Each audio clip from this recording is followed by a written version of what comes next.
à tous, bienvenue dans l'After, 23h sur RMC, 23h sur BFM Sport, l'After que vous retrouvez évidemment à la radio, à la télé sur rmcsport.fr. Et ce soir avec Jonathan Macardy et Alpha Baldé. Bonsoir messieurs. Salut. Salut, on est très content. Eh ben oui, on est très content. Pourquoi? Multiplex. Voilà, il y a la médaille de Bolt, il y a le titre de Gatlin sur 100 mètres, mais nous on est moins content. Voilà. Mais pour le foot, on est très content. Pour le foot, on est tellement content. On est tellement content de revoir de la Ligue 1 après la victoire de Monaco, 3-2 hier en ouverture de la première journée. Plein de beaux matchs aujourd'hui, plein de belles affiches et des scores. Celui du Paris Saint-Germain, 2-0 face à Amiens en début d'après-midi, en début de soirée, pardon. Et 4-0 ce soir pour Lyon face à Strasbourg. Lyon qui a plutôt impressionné. L'AS Saint-Etienne qui bat Nice 1-0. Montpellier qui bat également Caen sur le score de 1-0. Un partout entre Troyes et Rennes. Et Guingamp qui est allé s'imposer dans ce qui est pour l'instant la seule victoire à l'extérieur de cette journée. 3-1, c'était face à Metz. Tout de suite, l'important, c'est les 3 points. Le plus important, c'est 3 points. L'important, c'est l'essentiel. Et souvent, l'essentiel, c'est le plus important. Messieurs, vos 3 points de la soirée. Tiens, je commence par Alpha. Bah écoute, moi je pars sur Paris forcément qui était informé du fait que le champion en titre remporte son match d'ouverture. Donc forcément, il fallait lancer la saison de la plus belle des manières avec tout ce qui a précédé. Et je parle également de Lyon qui on va pas tirer des conclusions de façon hâtive. On n'est qu'à la première journée et c'est la première fois qu'on les voit en match officiel. Ouais. Mais on avait tellement d'interrogations sur cette équipe qui partait avec beaucoup de paris. Je pense que si on n'a pas des réponses affirmatives pour le moment, on a quand même eu un début d'idée sur ce qui va se passer. Et après, il y a un joueur qui me plaît depuis l'Euro U19 avec l'équipe de France, c'est Ludovic Blas. On n'en parle pas beaucoup, pourtant il était associé lors de cette compétition avec un certain Kylian Mbappé. C'est quelqu'un qui fait beaucoup de bien du côté du Rodoro à Guingamp et je pense que c'est l'un des joueurs à suivre de la saison en Ligue 1. Qui a marqué ce soir en faveur de Guingamp. Qui a fait une passe décisive en plus. Jonathan, tes 3 points. Premier point sur le Paris Saint-Germain. Donc oui, effectivement, c'est le début de la saison. On va pas tirer de conclusions hâtives. L'équipe est pas terminée au niveau du recrutement, mais ce 4-3-3, on n'en peut plus. Très franchement, cette organisation. Alors c'est la deuxième saison d'Unai Emery. On lui a trouvé beaucoup d'excuses quant à ses dispositions tactiques l'année dernière, mais ce milieu à 3, Mota, Rabiot, Verratti, faut arrêter. On l'a déjà dit l'année dernière. Cette année, on voit que c'est un milieu qui est stérile, surtout quand tu joues face à Amiens et que tu as autant de possibilités offensives. On sait que son schéma préférentiel, c'est en 4-2-3-1 avec un meneur de jeu. Javier Pastore est là. Donc j'espère que ce 4-3-3, c'est juste le temps que le mercato soit terminé, que les joueurs qui doivent partir partent et que les joueurs qui doivent arriver arrivent pour vraiment en terminer. Le deuxième point, c'est sur Pastore. Moi, je l'ai trouvé. Alors, je vais peut-être un peu exagérer, mais écoute, on est en début de saison. Il n'est pas blessé. Il m'a l'air d'être en forme. J'ai l'impression qu'il s'est épaissi. Je l'ai trouvé bien dans le rythme. Et il a toujours ses passes vers l'avant délicieuses, ses gestes délicieux qui font que c'est un joueur spécial, que c'est un joueur pour qui tu payes ton ticket pour aller au stade, que c'est un joueur pour qui tu payes ton abonnement sur les chaînes payantes pour voir des matchs de foot. Donc voilà, je l'ai trouvé très en forme cet après-midi et j'espère que ça va continuer. On touche du bois pour pas qu'il se reblesse cette saison parce que son association avec Cavani et Neymar, ça peut vraiment être quelque chose d'extraordinaire. Je suis d'accord avec toi. Et le troisième point, c'est pour saluer pour moi ce qui sera le vrai retour de Nabil Fekir, beaucoup plus fit, un peu plus fin, bien dans le rythme, concerné avec le brassard de capitaine. On l'a déjà dit, cette semaine, mais je pense vraiment que c'est la saison où Fekir va revenir, va prendre ses responsabilités et s'imposer comme le leader de l'Olympique Lyonnais. Et ça fait vraiment plaisir parce que c'est un joueur qui est aussi délicieux. Alors moi mes 3 points avant de débriefer avec vous au 32-16 et sur le hashtag RMC Live, donc cette soirée de Ligue 1. D'abord tiens, j'ai retenu moi l'hommage à Louis Nicolin, l'hommage à Louis Nicolin à Montpellier. On a vu les joueurs s'enlacer devant le tifo brandi par les ultras montpelliérains, les deux équipes avec les maillots loulous. Il y a eu tout le public qui s'est levé à la 74e minute, qui a applaudi le stade. 74e minute, c'est comme la création du club en 1974. Donc un très très bel hommage et comment ne pas souligner également la victoire des Montpelliérains avec donc ce but de Souleymane Camara qui devient d'ailleurs le meilleur buteur de l'histoire de Montpellier en Ligue 1 avec ce but. Un but devant c'est incroyable quand même ce mec. T'as l'impression qu'il a 70 ans, mais à chaque fois. Mais en même temps, ça fait 10 ans qu'il y est, donc 10 ans que assez incroyable. Et donc une belle soirée pour le coup. Voilà, Louis Nicolin à qui on a rendu un bel hommage. Deuxième point de la soirée pour moi, c'est quand même Cavani. Alors dans quel sens? Dans le bon sens, quoi. Un but, une passe décisive. On a l'impression qu'il a été un peu en dedans dans ce match, mais moi je l'ai trouvé un peu en dedans, c'est-à-dire en ratant quelques petits trucs dans sa rencontre face à Amiens. Il est quand même déjà là, il marque un but, il donne une passe décisive sur le deuxième but de Javier Pastore. Moi j'ai beaucoup aimé la prestation d'Edinson Cavani, toujours très travailleur comme d'habitude. Et puis Lyon aussi. Lyon, alors moi j'avais retenu au début particulièrement, puisque c'est toi, non c'est toi qui a souligné la performance générale. Tiens, moi il y a un joueur que j'ai beaucoup aimé ce soir, c'est Raphaël. Le latéral droit et plus généralement le côté droit de l'Olympique lyonnais avec Traoré. Ça a été, j'ai trouvé vraiment très bien Raphaël. Très virevoltant. Très virevoltant. Alors bon, il avait moins de travail défensif de par le fait parce que c'était pas non plus la folie en face, mais quand même on l'a vu très très à l'aise et il est beaucoup monté, il a beaucoup centré, il a créé beaucoup de décalage et moi j'ai bien aimé. Et son association avec Traoré, t'as l'impression que ça évolue déjà bien, quoi. Ouais, non, franchement c'est cool. On va débriefer cette rencontre, évidemment, cette victoire lyonnaise 4-0 face à Strasbourg. On débriefe d'abord le match du PSG début d'après-midi, début de soirée, victoire 2-0 des Parisiens face à Amiens. Cavani et Pastore qui ont marqué. Oui, tu dis? Non, t'as du mal avec. Mais comme c'est l'été, si tu veux, il faisait quand même encore bien soleil quand. Tu vois, voilà. Bon, messieurs, ce qu'on se disait, c'est que ça reste un match de début de saison. Oui. Mais voilà, finalement, quand même, Paris est déjà là. Ils ont absolument pas souffert. Il n'y a pas eu l'ombre d'un doute sur l'issue de la rencontre. Non, je veux dire sur l'issue globale. Non. Voilà. Il n'y a rien à dire. Il y a 65-70% de possession. Il fallait être sérieux face à un adversaire qui n'a rien à proposer si ce n'est d'être organisé derrière, mais qui est un adversaire très faible avec aucune intention. Franchement, voilà, si c'est pour venir faire ça en Ligue 1. Enfin bon, c'est le Paris Saint-Germain, c'est un match à part, mais j'espère que ce sera pas comme ça à chaque journée parce que vraiment c'était indigeste. Mais ils ont été sérieux. Déjà, ils défendent un bloc très bien regroupé. Parfois, il y avait des situations où ils étaient neufs dans leur surface de réparation, tu vois. Mais moi, je pense, voilà, c'est très dur de juger le Paris Saint-Germain cette journée parce qu'on sait que le mercato n'est pas terminé. Il va y avoir des arrivées. Cette organisation, par contre, au milieu, comme j'ai dit dans mes 3 points, c'est vraiment, c'est plus possible. C'est éculé, c'est vu, revu. On sait que face à des blocs regroupés, ça sert à rien de mettre ces 3 milieux en même temps. Mais à la fois, il y a quelque chose qui m'a vraiment plu. En l'occurrence, Thiago Motta, Verratti et Rabiot. Exactement, ouais. Quelque chose qui m'a plu, c'est que je trouve qu'il y a déjà des joueurs sur qui on n'a pas des doutes, mais on attend des choses de cette saison. Et je pense notamment à Adrien Rabiot, je les ai trouvés bien en forme. Et Dani Alves, directement dans le bain, peu importe l'adversaire, qui apporte son expérience, sa qualité. Et tu sens vraiment que ce joueur, peu importe l'âge qu'il a, il va faire passer un cap au Paris Saint-Germain. C'est sûr.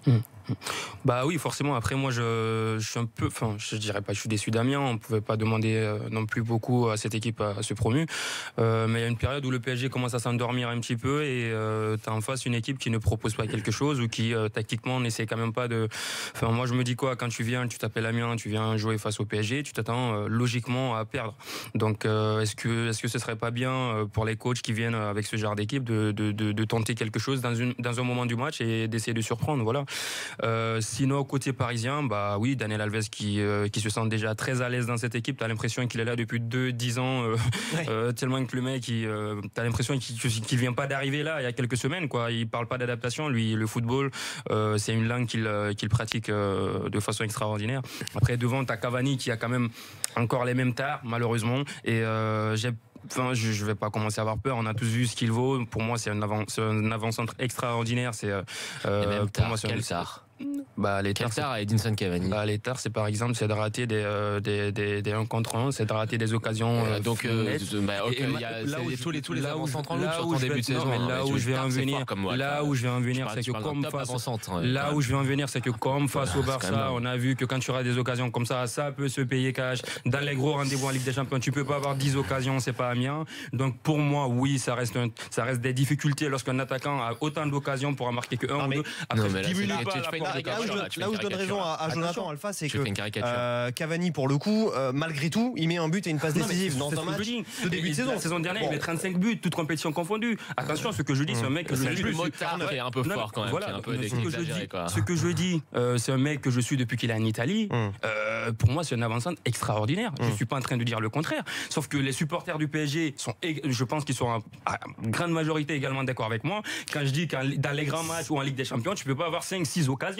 Sauf que voilà, si au final tu mets un but contre Amiens alors que tu aurais pu en mettre 3. Mais justement, en Ligue des Champions, le niveau il a pas besoin de 3 occasions pour mettre les buts qu'il faut. En Ligue des Champions, c'est un tueur. En Ligue des Champions, contre Barcelone, c'est le seul qui est au niveau, c'est un tueur. Contre le Real, c'est un tueur. Il a sur une action contre Chelsea, c'est contre Chelsea qu'il les qualifie. Sur une action, il rentre, c'est un tueur. C'est justement le problème, c'est justement en Ligue 1 où parfois je pense que il est un peu moins concentré, un peu moins impliqué, même si c'est un joueur qui est extraordinaire. Il a quand même eu un nombre. Je peux pas lui dire. Il a quand même eu un nombre, c'est vrai, aujourd'hui incalculable. Il y a eu beaucoup de situations sur un match de reprise, certes, même si il a repris plus tard en plus, Arnaud. Tu sais. Oui, c'est vrai. Mais c'est pas une raison. Il est pas au même niveau. Après, on a quand même le droit de souligner que. J'ai l'impression qu'on le découvre aujourd'hui, Cavani. On le connaît pas aujourd'hui, Cavani. Non, mais c'est quand même fort de café de parler de tard en parlant d'Edinson Cavani. Ok, si tu veux jouer sur les mots tard, si ça te blesse autant le mot tard, alors pour moi, par rapport au nombre d'occasions qu'il a dans chaque match, pour moi, il peut faire beaucoup mieux. Et en Ligue des Champions, dans les grands matchs, je continue toujours à insister sur le fait que tu ne peux pas avoir 4-5 occasions pour marquer. Les gars, on va accueillir Samy, supporter du PSG. Salut Samy. Oui, salut. Salut Samy. Salut à tous. Bon, qu'est-ce que t'as pensé de ce match pas de reprise, puisqu'il y a eu le trophée des champions évidemment, mais en tout cas de cette première journée de Ligue 1 et de ce match du PSG, cette victoire 2-0 contre Amiens. Alors pour moi le match et le score, il est assez anecdotique. Aujourd'hui, ce qui était intéressant, c'est pas forcément ce qui se passait sur le terrain, parce que comme tout le monde a pu le voir, la domination elle était extrêmement conséquente. Je pense qu'on n'a pas vu Amiens, mis à part le petit Ndombele. C'est un joueur assez intéressant. Sinon, ce qui a été vraiment le plus intéressant, c'est ce qu'il y avait autour du terrain, la ferveur, l'arrivée de Neymar, le public qui a retrouvé un petit peu de voix depuis des années et des années et des années sans qu'il y ait une telle ambiance au Parc des Princes. Donc, c'est ce que ça t'apporte aussi, un joueur de dimension mondiale, tu vois, un extra. T'étais au stade, Samy ? Un joueur comme ça, c'est ça. T'étais au stade, Samy, aujourd'hui au Parc des Princes ? J'étais au stade. Alors justement, il y a quelque chose. Nous, on n'a pas eu la chance de pouvoir être au stade parce qu'il fallait qu'on prépare d'ores et déjà l'émission. Il y a quelque chose qu'on n'a pas vraiment ressenti. Moi, j'ai trouvé à la télé, c'est l'ambiance, paraît-il, absolument extraordinaire au moment où Neymar est rentré sur la pelouse. Raconte-nous ça. Si. Bon, je pense que ça aurait pu être fait en plus grand, vu l'ampleur et le joueur que c'est, et surtout tout ce que ça implique, les 222 millions, etc., le fait de se froisser avec l'un des plus gros clubs du monde, si ce n'est le plus gros club du monde. Je pense que les choses auraient pu être faites en plus grand, mais l'ambiance elle était énorme. La tribune hôtel, c'était quelque chose aujourd'hui. Je sais pas, j'ai l'impression, Samy, excuse-moi Samy, j'ai l'impression que ça aurait pu être plus beau la nuit, non ? Oui, certainement. Ouais, je pense. Le charme de Paris, on voit souvent la nuit avec les lumières, etc. Moi, je pense que ça aurait pu être beaucoup plus. Je pense que ça aurait pu être plus grandiose, largement plus grandiose. Bon, après, c'est compliqué de faire ça la nuit en été. Oui, bien sûr. D'ailleurs, ils essaient de se rattraper. Je pense que la Tour Eiffel est aux couleurs du PSG. Oui, la Tour Eiffel, absolument, est aux couleurs du Paris Saint-Germain ce soir. D'ailleurs, c'est le club qui a demandé ça à la municipalité et c'est le club qui finance cette déclaration. Neymar en grande pompe, mais vu le contexte, non, mais en fait, c'est le problème, c'est le contexte sécuritaire qui a fait que ça n'a pas été possible, quoi. Oui, de toute manière, oui, effectivement, ils voulaient le faire sous la Tour Eiffel. Non, c'était aux Invalides. Oui, enfin, il y a eu plusieurs plans en l'occurrence. Après aux Invalides, mais à chaque fois c'était trop compliqué à sécuriser. Également dans les. Mais le contexte fait que c'est quand même compliqué. Donc au stade. Au moins ils avaient déjà le dispositif de sécurité. Voilà, exactement. Qui était mis en place. Exactement. Bon, Samy, merci d'avoir fait le 32-16, supporter du Paris Saint-Germain. Bah oui, il en a rien à fiche du match. Qu'est-ce que tu veux que je te dise ? Que retenir de ce match ? Tiens, juste aussi, Angel Di Maria. Moi, je l'ai trouvé plutôt pas mal aujourd'hui. Ouais, très bon. Alors, il n'a pas tout bien fait, mais il a quand même fait beaucoup de choses très bien, et notamment en début de match. Simplement. Il a joué très simple. Il a franchement, en une touche de balle, il a été capable à plusieurs reprises de mettre en difficulté la défense amiénoise et de créer là aussi de faire des différences sur cette défense à 5 voire même parfois à 9 qui était très compliqué à passer. Donc moi j'ai beaucoup aimé Angel Di Maria. Oui, c'était pas facile pour lui. On sait qu'il aime bien porter le ballon, aller essayer de faire la différence tout seul face à une défense regroupée. Forcément le coach te dit ça, ou intelligemment, vu que c'est un joueur de niveau mondial, tu réfléchis de façon immédiate sur la pelouse et tu sais que pour créer des décalages, il te faut pas porter le ballon pour essayer de dribbler 2-3 mecs qui sont resserrés sur 10 mètres, 15 mètres d'espace, quoi.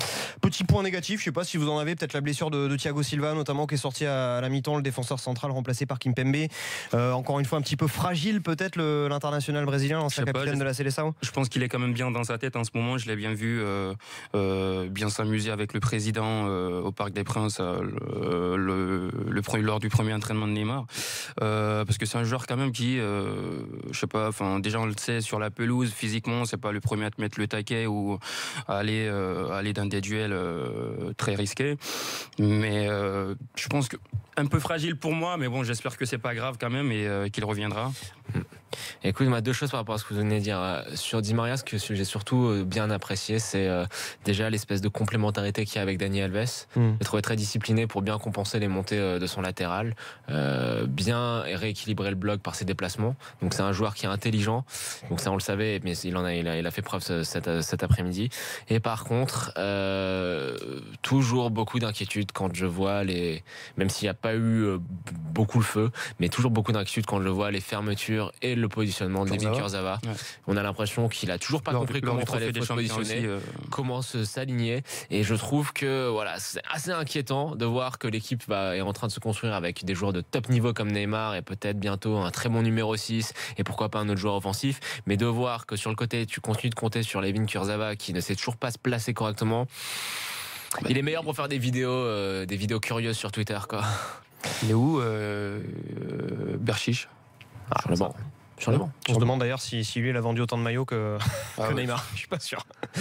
Allez, on va passer à l'Olympique Lyonnais, messieurs, à la victoire de l'Olympique Lyonnais 4-0 face à Strasbourg dans cet after 23h16 sur AMC BFM Sport. Les buteurs, Mariano, Fekir. Voilà, 4-0, doublé des deux joueurs qu'on attendait en fait, d'un point de vue offensif. Je sais pas par quoi commencer. Quand même Mariano puisqu'on le découvrait après tout. Le début, c'est le système. Oui, bah si tu veux, vas-y, je t'en prie. C'est ça la vraie nouveauté par rapport à l'année dernière. Tout le monde l'appelait de nos voeux toute la saison dernière en disant Genesio, faut arrêter, faut changer de système. Et là, enfin, ce 4-2-3-1 qui fait que tu mets dans les meilleures conditions que possible Sergi Darder, qui pour moi, je pense que c'est un joueur qui est extraordinaire, mais qui doit être placé correctement dans un milieu à 2, dans un double pivot. Alors, il a été discret cet après-midi, mais j'ai trouvé propre dans tout ce qu'il a fait. Oui. Et je pense que ça s'annonce, enfin ça sent bon ce milieu, tu vois. Touzard Darder, je trouve très complémentaire. Même si Touzard a peut-être été un peu nerveux parfois quand même. Un peu trop, je veux dire. T'as raison. Et je pense qu'il faut qu'il progresse là-dessus parce que c'est son défaut. Oui, c'est justement cette nervosité, cette débauche d'énergie. Il est un peu fougueux. Mais ce système qui te permet donc de valoriser Darder et de valoriser Nabil Fekir. Nabil Fekir qui retrouve ce poste axial. Je pense que l'année dernière, outre le fait qu'il était hors de forme, pas équilibré physiquement, il avait son positionnement aussi, qui était sur le côté, c'est pas un joueur de côté, c'est un joueur d'axe. Et là enfin, avec ce système-là, ça te permet de valoriser ce qui me semble être tes 2 meilleurs joueurs, enfin tes 2 créateurs, tes 2 techniciens, tes 2 maîtres à jouer que vont être Fekir et Darder. Donc déjà, on a beaucoup tapé sur le dos de Genesio, mais pour ça, juste pour c'est le bon système, t'as les joueurs pour continuer. Exactement. Bah oui, forcément, moi aussi j'allais commencer par le système. On voit qu'il met en place tout ce qu'on a demandé avant avec Touzard et Darder. Et devant, Lyon, faut quand même rappeler que c'est une équipe qui perd beaucoup de joueurs à l'intersaison. Et ça repart avec beaucoup d'interrogations, pas d'assurance du tout. Et ce premier succès va faire forcément du bien à l'équipe. C'est bien de commencer quand tu es en train de te reconstruire, de repartir sur quelque chose de nouveau. C'est quand même très bien de commencer par un succès pour que le moral et le mental des troupes soient quand même au beau fixe, même si c'est Strasbourg en face. C'est faible, Ouais, Strasbourg c'est très faible. Oui, oui, même si c'est très faible, faut quand même le faire. T'as quand même offensivement. Ils sont inoffensifs. T'as quand même offensivement. Mais c'est contre 8 pour Lyon. C'est un petit peu comme Amiens, quoi. Enfin, face au PSG, on a rien vu. Au moins, ils étaient organisés.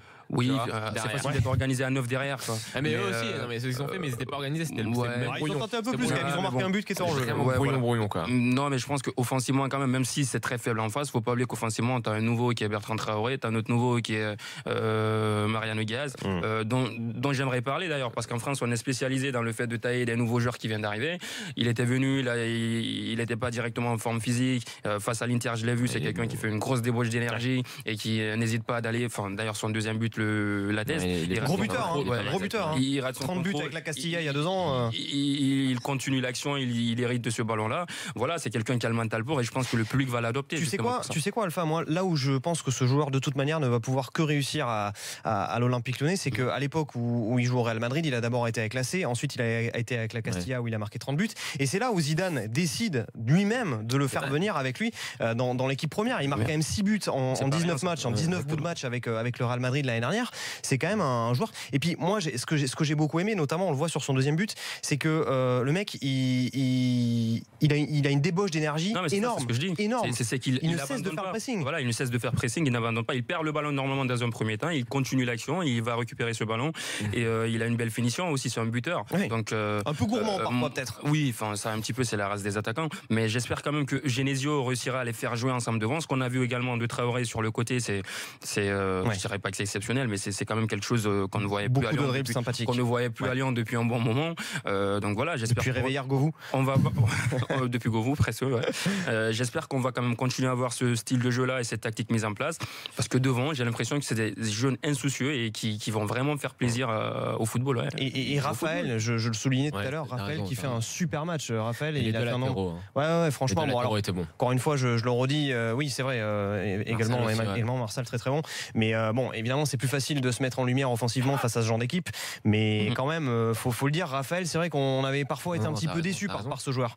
T'as raison, il a été bon, il a été discipliné. Je l'ai trouvé, dans ses déplacements quand même. C'est un peu mieux. Enfin, l'année dernière, souvent, il était très bon offensivement, mais tu le voyais partir, te délaisser totalement son couloir. Là, j'ai trouvé quand même assez raisonnable, bien percutant quand il attaquait.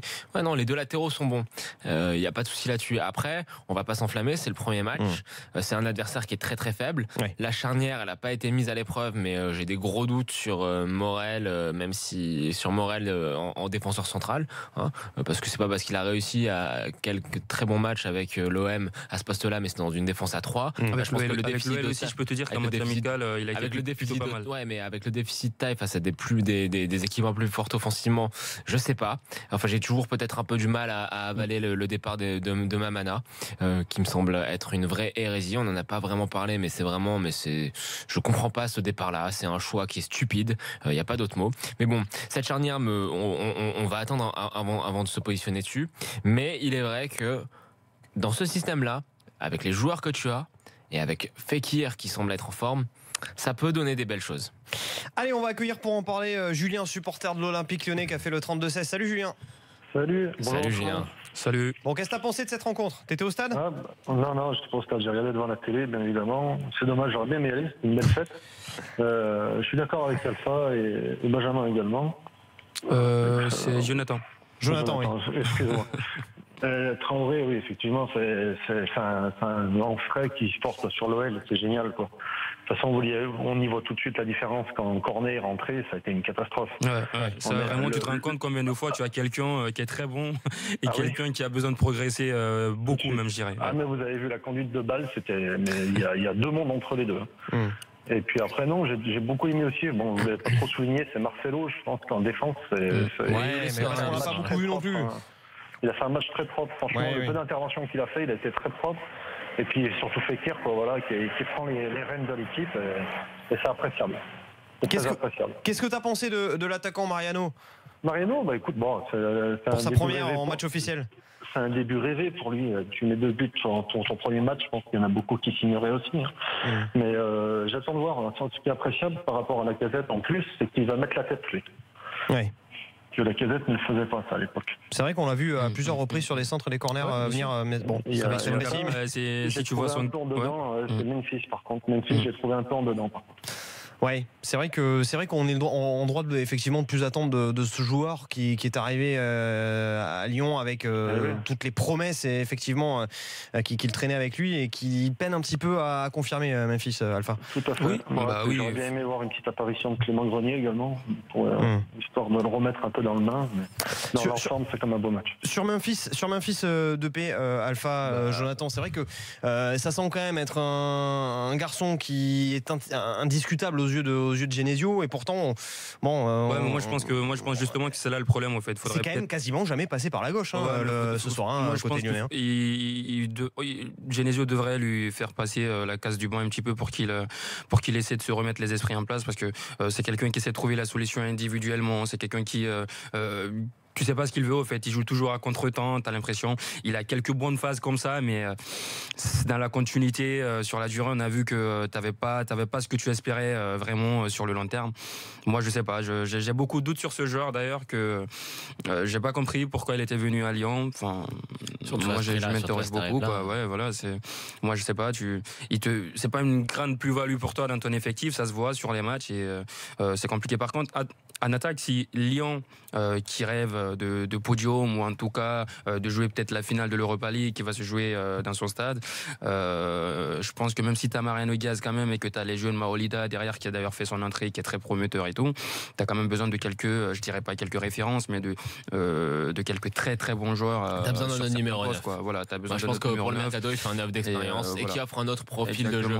Parce que pour l'instant, les joueurs que tu as, c'est des joueurs de profondeur, des joueurs de vitesse, mais je pense qu'un joueur tu vois, qui sait garder le ballon un peu devant, quand il partir à la baston, se mettre entre les deux centraux, emmerder et permettre aux osiers de jouer. Et quand tu es en difficulté également pour garder ce ballon-là. Juste un petit mot pour terminer sur Strasbourg, de retour dans l'élite quasiment 10 ans après. Ça va être compliqué quand même. Ça va être très très compliqué pour les Strasbourgais. Il y a beaucoup de nouveaux. Par rapport au 11 de l'an dernier, je crois qu'il y avait 6 changements, 6 ou 7, même dans 7. Tu as beaucoup de nouveaux. C'est une équipe qui doit chercher. L'entraîneur est bon. Thierry Laurey, moi je trouve que c'est un très bon entraîneur. Maintenant, commencer face à Lyon, à l'extérieur, c'est quand même compliqué. C'est compliqué. Moi, je les ai trouvés très très faibles ce soir. On va pas les condamner, comme on va pas condamner Amiens. C'est qu'une première journée.